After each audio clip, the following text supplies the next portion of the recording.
about a place that you have to visit. What is this place, sir?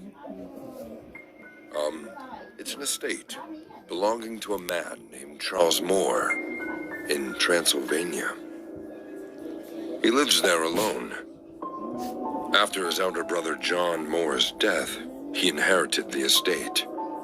They have a small bungalow which happened to be John's residence, but no one goes there anymore. Not even Charles Moore. People claim the bungalow to be haunted. Why? What happened there?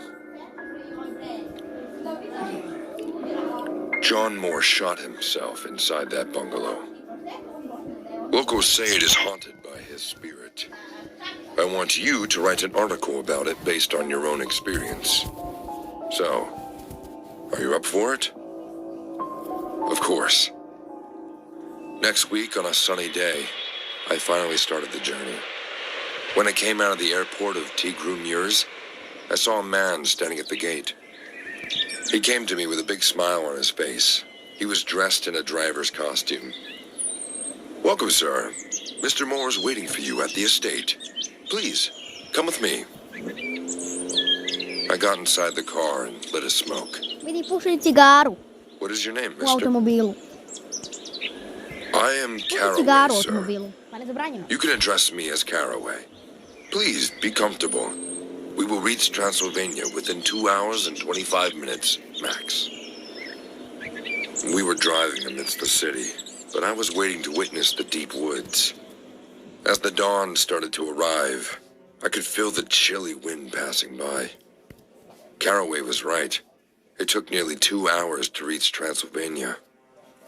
The entire setting and landscape took me to the Victorian age, when Gothic culture made its first impression. After traveling through winding roads surrounded by forest and mountains, we finally reached the castle. It already got dark by then. I looked at my watch and saw it was 5:30 p.m. But this was Transylvania, the land of mysteries, no doubt. A tall, bearded man was standing near the large wooden door of the castle. He was smoking a pipe. The fine smell of his fresh burning tobacco was roaming in the air. Caraway stopped the car right in front of him. I got down and the man came towards me to greet me. Welcome, Mr. Smith. I am Charles Moore, the owner of the estate and your host. It's an honor to be your guest, Mr. Moore. Please, call me Arnold. The Castle Grand was huge. The large hallways and corridors were filled with vast oil paintings and expensive antiques. I went to the living room with Charles. We sat down and another servant poured us wine.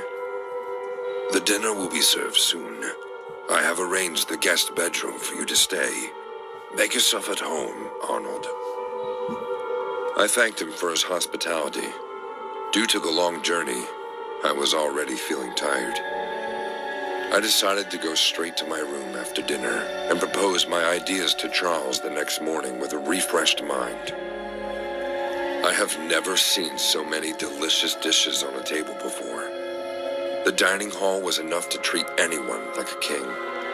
Roasted pork, barbecue chicken, porridge, freshly baked bread, various kinds of salads, fish, and desserts, all that one can name, was served at the dinner. And each of them tasted heavenly. I was really hungry, so I ate all I could. Charles was an appreciator of good food too. He ate a lot as well. After dinner, I thanked him again for having me here and went to my room. The room is unique on its own. There was a soft white bed, a couch near the glass window that gave me a view of the hills. The fireplace kept the room warm enough. I changed into my pajamas and dived into the soft bed. Sleep rushed to my eyes without any hesitation. The next morning when I woke up, it took me some time to figure out I am not in my small, messy house. I got down and opened the windows of my room. The view of the steep valley, surrounded by tall mountains, dazzled my eyes. A servant came to inform me Charles is waiting for me at the lounge. They had served breakfast as well. When I went there, I saw Charles having tea and a cigar. I hope you slept well, Arnold. I slept amazing. This place is so calm and quiet, free from all the hustle and bustles of the city. Can't agree more. But if you start living here, you might get paranoid of the silence. So, ask me whatever you want for your article. I munched on a buttered toast and said, my first question is, what happened in that forest bungalow of yours? Is it haunted? Well, I haven't seen anything, but the locals say that they have heard heavy footsteps inside the bungalow at night, as if someone is residing there. After my brother's death, I have stopped going there. Monthly, I visit that place to keep a check, but I always went in the mornings. Never felt the need to go there after sundown. If you don't mind me asking, Charles, how did your brother die? It's a sad accident. My brother John lost his mind before his death. I don't know the reason for it, but he became mentally unstable. I tried to take him to the doctor, but he locked himself up in that bungalow. He spent all his time there alone, in those woods. One morning I sent Caraway to check on him, as he didn't come to visit me in a while. Caraway came back with the shocking news of his suicide. He shot himself 3 nights earlier, and none of us knew. He used to get so mad if anyone intruded in his life. We all had to give him his needed space. No one dared argue with him. He was a difficult man with a troubled mind. I still regret not being able to be there for him. I'm sorry for making you relive those memories. My apologies. No, it's fine. I understand. I wanted to ask for your permission, Charles. My permission for what? I want to stay in that bungalow tonight. It will help me prepare for my article, you know. Only if you're okay with that. Well, there's no reason for me not to let you stay there, because no harm took place in that bungalow till now. The matter got settled. I did a bit of sightseeing after breakfast. I had to reach the bungalow before dawn, as everyone is scared to step there after dark. Caraway and one other servant were keeping my briefcase and some arrangements in the car. It was offered by Charles Moore for dinner. I paid my gratitude and left for my thrilling adventure. I can assure you I got 10 times more thrill than I expected. On my way, I asked Caraway, Mr. Moore told me you were the first person to Sir Mr. John's dead body, right? Yes, sir. That was a horrible scene. Sir John was lying on his chair, arms stretched on both sides, with his bloody face up. Blood was all over his face, clothes. His brains were gushing out, and the revolver was lying on the ground. God, what a horrible scene. Caraway closed his eyes in horror. I didn't ask him anything more because the fog started taking over already. When we reached the bungalow, it was completely dark. The howling of wild animals mixed with the chirping crickets created an ultimate setting for a horror movie. Take care of yourself, sir. I will come pick you up in the morning. Caraway left. I stood in the doorway watching him driving away and then disappearing in the fog. I got inside. Moonlight was flooding all over the bungalow. I went straight to Sir John's cabin and got comfortable there. I sat in front of the window in a chair. I could see the wide, dark valley and the clear night sky. I lit up a cigar, and in the flash of light, my eyes went to a table on the other side of the wall. There was a wooden chair along with it. I guess this was the same chair where Mr. John Moore shot himself. Can't lie, but goosebumps appeared on my skin. Time went by, but nothing supernatural happened. I realized all these rumors were just rumors. I closed my eyes hopelessly. Don't exactly remember the time, but it was definitely past midnight. The entire place was in dead silence. Just then, I heard footsteps in the corridor. Someone was walking outside this room. I didn't turn on the light of this room, so the moonlight was my only way to see things around. The room door was slightly open. Suddenly, those footsteps started to come closer. Within a few seconds, I saw a man came near the door. I couldn't see his face. I asked, "Who's there?" "How dare you question me in my house?" "I'm sorry, Sir John. I didn't expect you would come." I was terrified, scared, but still, I kept my calm because I wanted to know the truth. I asked, "Why did you kill yourself? Were you disturbed regarding something, sir?" "I was sad in my life. I couldn't go on anymore.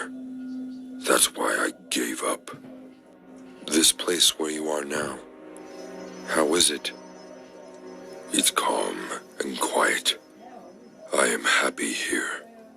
I don't blame anyone for my...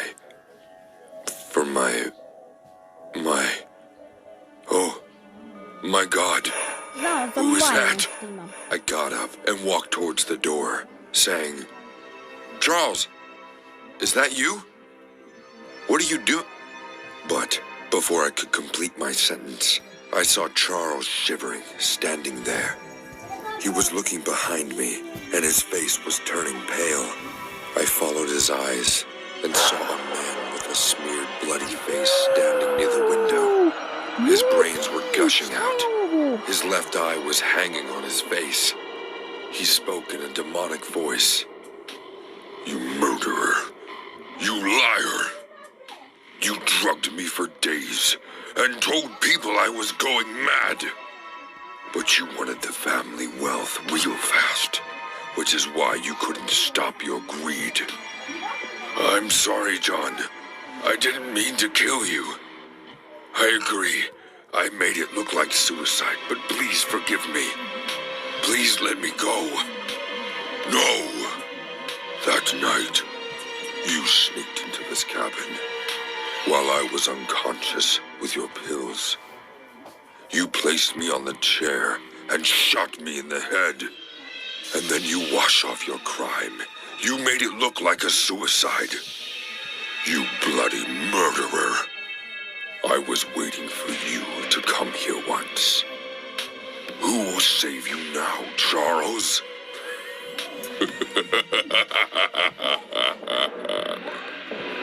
Charles screamed and tried to run, but in front of my eyes, something lifted him in the air and threw him roughly on the floor. His head got hurt. It started to bleed.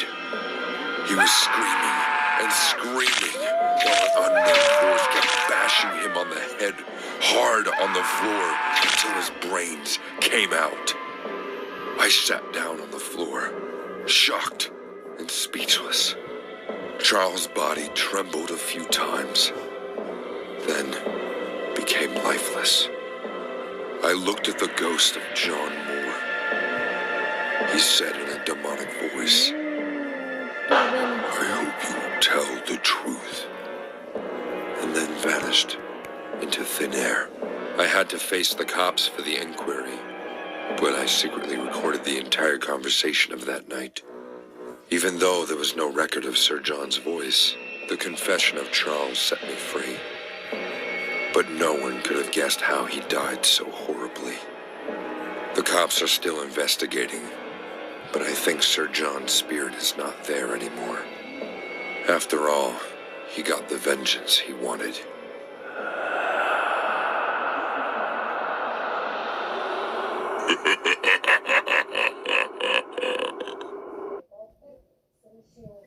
Oh my god, ljudi moji, znači ovo je bila osveta. Znači ovo, ja dajem ocjenu 9 od 10. Ovo je spuki. Znači ovaj je ubio ovog demona, a ovaj sad osvetio se isto mu izbacio glavu iz mozga. Ništa, napišite mi dole u komentare vaše ocene, a mi se vidimo u sljedećem videu. Pozdrav!